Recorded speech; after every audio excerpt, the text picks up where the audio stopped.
ভাইরে, গতকালকে স্টার লাইনের সাথে ঘটে যায় অনাকাঙ্ক্ষিত অনিচ্ছাকৃত দুর্ঘটনা। দেখতে পাচ্ছেন বাচ্চাটা ওইখান থেকে হুট করে দৌড় দেয়। বাসের পক্ষেও দেখা সম্ভব হয় না, ঘটে যায় অনাকাঙ্ক্ষিত অনিচ্ছাকৃত একটা দুর্ঘটনা। ফলাফল শিশুটির মৃত্যু হয়।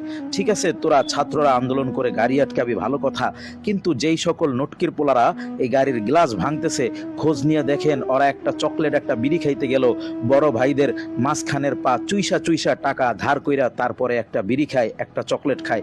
আর এই নটকির পোলারা গাড়িগুলা পাইয়া কিভাবে ভাঙতেছে, ওরে গাছের মধ্যে উল্টা কইরা ঝুলাইয়া নিতম্বের মধ্যে টরাস টরাস কইরা পিডাইলেও ওর সামর্থ্য নাই গাড়ির একটা গ্লাস জরিমানা দেয়া, একটা গাড়ির গ্লাস কিনা দেয়া। ভাইরে, তোরা আন্দোলন করছস, আন্দোলন কইরা গাড়ি আটকাইছস, ভালো কথা, গাড়িগুলা ভাঙলি কেন এইভাবে? তোরা যে গাড়িগুলা ভাঙলি, বিষয়টা এমন না যে এই স্টার লাইন পরিবহনের যেই কয়টা গাড়ি চলে এই গাড়ির মালিকদের টাকার গাছ আছে। তোরা গাড়ি ভাঙবি আর মালিক টাকার গাছ লাড়া দিবে, সেখান থেকে ঝরঝরাইয়া টাকা পড়বে আর সেই টাকা দিয়ে গাড়ি ঠিক করবে, এটা কোনো সমাধান হইতে পারে না।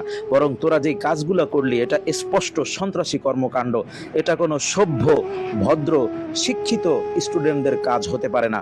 সুতরাং তোরা আন্দোলন করছো, আন্দোলন করার পরে তোরা গাড়ি আটকাইছো, গাড়ি আটকানোর পরে মালিক পক্ষ আসবে, যেই স্টুডেন্টটা মারা গিয়েছে তার পরিবারকে ক্ষতিপূরণ দিবে, ক্ষতিপূরণ দেওয়ার পরে তারা গাড়ি নিয়ে চলে যাবে। এটা হচ্ছে সুন্দর সুষ্ঠু সমাধান।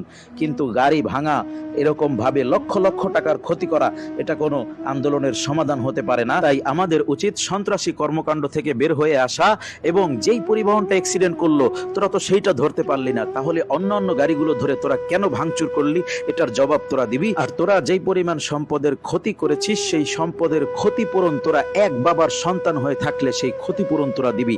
কিন্তু আমরা জানি যারা এই গাড়িগুলো ভেঙেছে, সম্পদের ক্ষতি করেছে, তাদের সেই সামর্থ্য নাই এই ক্ষতিপূরণ দেওয়ার। সুতরাং সামনে থেকে সকলকে সতর্ক থাকতে হবে, কোনো কিছুরই ভাঙচুর করা কোনো সমাধান হতে পারে না। এই চিন্তাধারা থেকে আমাদেরকে বের হয়ে আসতে হবে। সকলেই ভালো থাকবেন, সুস্থ থাকবেন। আল্লাহ হাফেজ।